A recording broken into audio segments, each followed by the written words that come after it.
یکی از موردهای سرویس موتور که خیلی همون توجه نمی کنیم و میتونه ضرر سنگینی بر ما بذاره، شل بودن این فیشاست.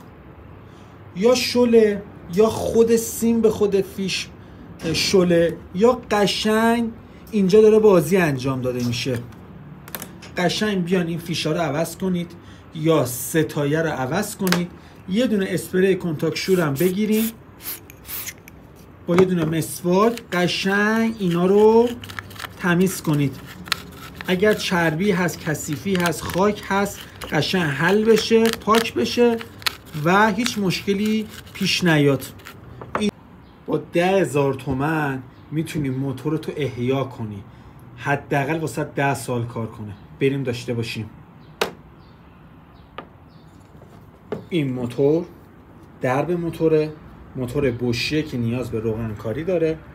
کافیه یه دونه دو سو بندازی این قسمتش،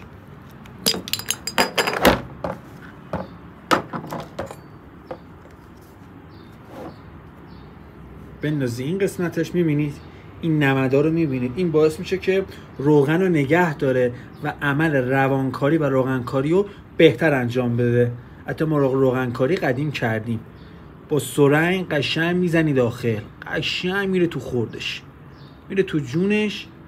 موتور دیگه هم صداش میفته هم عمرش میره بالاتر.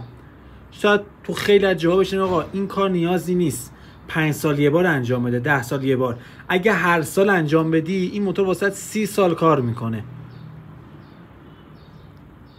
قشنگم دوباره پولیو میذاری سر جاش با این چکشی که خودمون درست کردیم.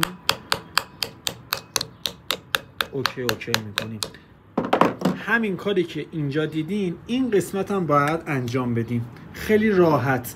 فقط از روغنی که میخواین استفاده کنید یه روغن اضافه ماشینتون باشه، 10-40 20-50 باشه، چون روغنایی که تو بازار هستش اکثرا قاطی داره و نفت دارن و شاید قشنگ روغن کاری نشه.